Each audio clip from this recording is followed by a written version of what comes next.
The details matter in all these different financial instruments that we're talking about. So we're going to talk about some of the details that do matter. And sometimes we're going to glance over them, just touching base on the general description before we dive into them in much more detail later on in the course. Equity securities. Anytime you see the word equity, it refers to ownership. There's owner's equity. And so the owner's equity, these are the investors that put money in and have control of what really is going on inside the company. You already heard about the common stock. Common stock, they get the vote for the board. The board's answerable to the shareholders to some degree.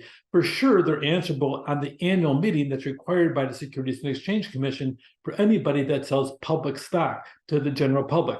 And they have a right to earnings as dividends or value of reinvestment in the company. A lot of times, if there's another IPO and you already own stock, you have the right to actually purchase stock in the next round. It's kind of a cool thing to have. Earnings can fluctuate. So there's no certainty on dividends. Dividends do not have to be paid at all ever by a company, although there's some companies that have always paid a quarterly dividend or an annual dividend. So that being said, that's going to affect the stock of the price, especially as they get closer and closer to the dividend date that's normally expected. Although every once in a while they pay dividends for the last 7 years, and the 8th year they didn't have the money. Oh, no. And the price of the stock drops in the process. So you'll see what's out there in the process. And also, if you have stock, you're the last one to be paid in bankruptcy in case that company goes belly up. So that being said, you also have fixed income securities. So you have equity securities, which is ownership of the company. And then you have fixed income securities, which really deal with debt. Okay, so a bond is a form of debt. And that really, because it's a form of debt, bondholders don't have any say in the operations of the company. So that being said, though, they get the benefit of having a set amount of money paid to them on a regular basis. They're fixed securities, so you buy a bond, and typically a bond is issued in denominations of $10,000. So you buy a $10,000 bond, and the bond will have a maturity date. A bond will have the face value of how much it is. It'll also have a thing called coupons on it. Now, nowadays, you don't hear anything about coupons because most bonds aren't really paper anymore, and you don't have the coupons. But once upon a time, you had coupons that would line the edge of the bond, and you'd be able to clip your coupon and go take it to the bank and get money out of it. And that's how people would live. They actually, part of their investment portfolio, I'm going to go clip my coupons and go down to the bank and make some money. Yeah, that happened out there once upon a time. You don't hear about that much unless you actually deal with one of those trust babies where they've been raised on mommy and daddy's big money. And so they haven't worked a day in their life and they're going home and get the fingers sore from clipping those coupons. So that being said, the securities are fixed. The interest rate is fixed. Sometimes a bond will be sold at a discount or less than its face value, and sometimes it'll be paid, you'll be able to buy for a premium. We'll talk about that in just a second when we look on the different charts and the rating systems. So securities, okay, they're really a fixed income security. It's a loan of cash from the investor to the company, and the company has to pay that back eventually. When it comes to control, there is none when it comes to bonds. You can take control of the company when it's in financial distress, but day to day that doesn't happen. And they return only on the promised payments that are out there. And the risk, if it goes belly up, everybody loses in that process. There's a default risk, interest rate risk, inflation risk the bond be retired, which means paid off too early, okay, before the maturity date, which isn't always a bad thing. But sometimes bonds are convertible from being bonds to stocks, which we'll talk about that later on. Here's actually a listing of the different risk ratings. If you have a AAA rating, you are a prime candidate with bonds.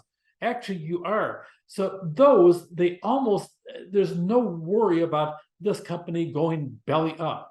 So that being said, you get a AAA rating.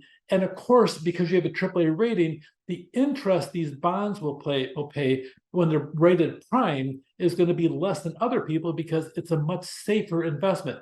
As you watch as it go down the rating description, you'll see you start hitting B, BB, and you'll see that in the different ratings. So the lower the letters down from AAA to AA to single A and so on, the bond becomes a little bit more risky until finally you hit those B bonds. B bonds are bad.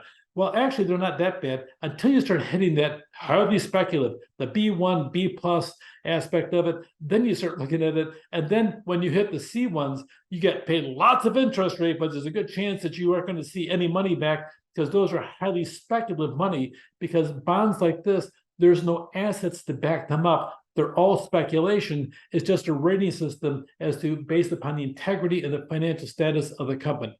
So you'll see sometimes you'll see a Moody bond rated over here and a different rating for S&P and a different rating for Fitch. You'll see different aspects of it, but for the most part, they really go lockstep in the process on the whole aspect. So bonds, the return is called the yield in the bond.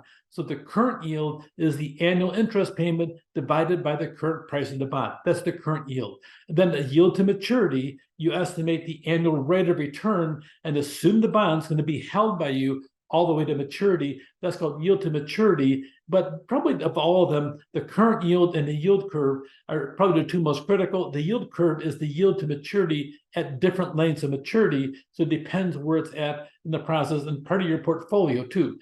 Here's a yield curve. It's a yield to maturity at different lengths of maturity. It shows what it is to 2020, 2021, and the relationship of the longer maturities have on the higher yields. So pay attention to this, and you can chart these out, but you can have basically you can actually go through, see what happens and calculate this. A lot of times you just got to type in the yield curve on your computer for a certain bond and it'll pop right up in the process. You'll see also different aspects of the analysts that are out there. They'll analyze this for you. So this is actually not that difficult for you to compute, maybe, except for the fact that a lot of people already compute the different types of yield curves that are out there. Here's the yield of maturity at different lengths of maturity. So it depends where it's at. You'll see the yield curves of 2006, 2007, they inverted, which is kind of a strange thing, and the flat yield curves that are less common. So you'll see different things that are out there depending upon the bond. You'll also see variances on bonds, actually stocks as well, in different industries. For example, the automotive industry is a capital intensive industry. As a result, it tends to have a lot more debt because they're borrowing money to build $1 billion assembly line. That versus a company that makes some type of simple food product that for sale in grocery stores, all of a sudden you don't need to have these giant, huge $1 billion assembly lines. You can simply do that at $100,000 assembly line and have a really high functioning one. So you don't have to have all that big debt. So you see the yield curves will change on the bonds between different industries. So don't get deluded thinking, well, that bond yield is really different than this one over here. Well, yeah, it could be different industries in the process. Shorter yields, they tend to be more volatile. The long terms, it's calm. Everybody likes the calm. The calm is good. On this one over here, what's happening? So you see a 3-month bill rate is a lot more volatile than the 30-year yield. Okay, so but you'll see also the fact that you can make money on a shorter bill rate than a long bill rate. But sometimes I've seen it before where you have a long-term yield rate is much higher than the current market because people are anticipating rates going up because you're in a slump right now at the moment. So I can't predict anything in the process other than the fact it's unpredictable. So indenture.